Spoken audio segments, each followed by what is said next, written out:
पति पत्नी दोनों डॉक्टर थे। पत्नी ने तलाक का मुकदमा दायर कर दिया था। फैमिली कोर्ट में फैसले से एक दिन पूर्व जज ने एक और अंतिम मौका देते हुए दोनों से बारी बारी अकेले में सवाल जवाब किए। जज साहब ने डॉक्टर पति को तो इस बात के लिए तैयार कर लिया कि वह पत्नी के साथ रहने को तैयार है, किंतु डॉक्टर पत्नी को तैयार नहीं कर पाए। आखिर तलाक हो गया। एक दिन अस्पताल में जज साहब और महिला डॉक्टर मिल गए।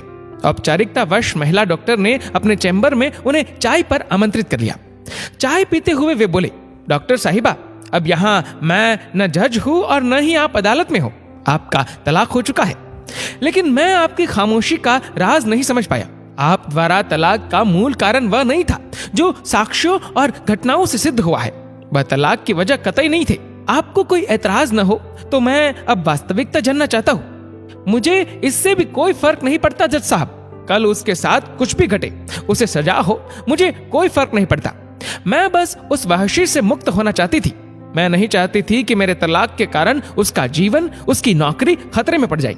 मैं घाव को नासूर नहीं बनने देना चाहती थी।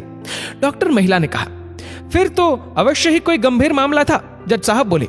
महिला ने कहा, हम दोनों ही डॉक्टर हैं। मैं 4 माह से गर्भवती हूँ। एक तो मैं नहीं चाहती थी कि मेरा गर्भ 9 महीने में मेरे तनाव के कारण अपाहिज या कोई अनोखी बीमारी लेकर पैदा हो। मैं यह समय बहुत ही शांति और खुशी से बिताना चाहती थी।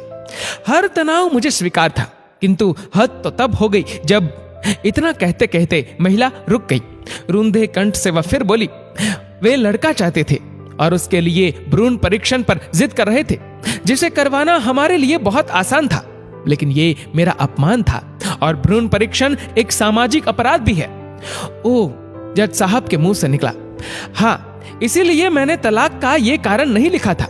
मुझे तो आसानी से तलाक मिल जाता, किंतु उन्हें सजा हो जाती, उनका भविष्य अंधकारमय हो जाता। अपने पेशे से वे बहुत मेहनती और ईमानदार है, इसलिए मैंने मूल कारण को अलग रखा। सजा उन्हें दिलवानी थी, उनके पेशे को नहीं। इसके अलावा भी डॉक्टर होने के साथ साथ पारिवारिक सामंजस्यता के अभाव से भी मैं उनसे ही नहीं, परिवार से भी बहुत प्रताड़ित हो रही थी। इसलिए इस कारण को अलग रखते हुए मैंने तलाक का अन्य कारण लिखा था। ये हथियार तो मेरे पास ब्रह्मास्त्र की तरह कभी भी इस्तेमाल करने के लिए सुरक्षित था। महिला ने कहा, इतना होने पर भी तुमने उस आदमी को बचा लिया जो भविष्य में किसी दूसरी स्त्री के लिए अभिशाप बन सकता है।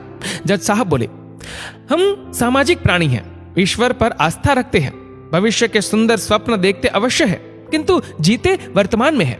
कर्मण्येवाधिकारस्ते, गीता के इस संदर्भ को ध्यान में रखते हुए भविष्य के अच्छे बुरे कर्मों का हिसाब किताब ईश्वर पर छोड़ देते हैं।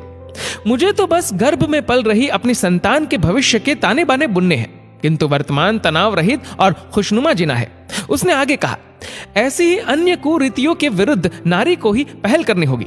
ऑपरेशन का बुलावा आ गया था। जज साहब से क्षमा मांगते हुए वह ऑपरेशन थिएटर की ओर चल दी। जिस समय जज साहब चैम्बर से बाहर निकल रहे थे, वे उस महिला की महानता के बारे में सोच रहे थे। बेटा हो या बेटी, हम कौन होते हैं चुनने वाले? जीवन देना उस ऊपर वाले का हक है, हम कौन होते हैं छीनने वाले? दोस्तों, इस वीडियो को लेकर आपकी क्या राय है, नीचे कमेंट करके जरूर बताएगा। और अगर आपको वीडियो अच्छा लगा हो तो इस वीडियो को लाइक करेगा, शेयर करेगा ज्यादा से ज्यादा लोगों तक। और ऐसे ही और भी इंस्पिरेशनल वीडियोस के लिए सब्सक्राइब करें हमारे यूट्यूब चैनल को और फेसबुक पर फॉलो करें हमारे पेज को। धन्यवाद।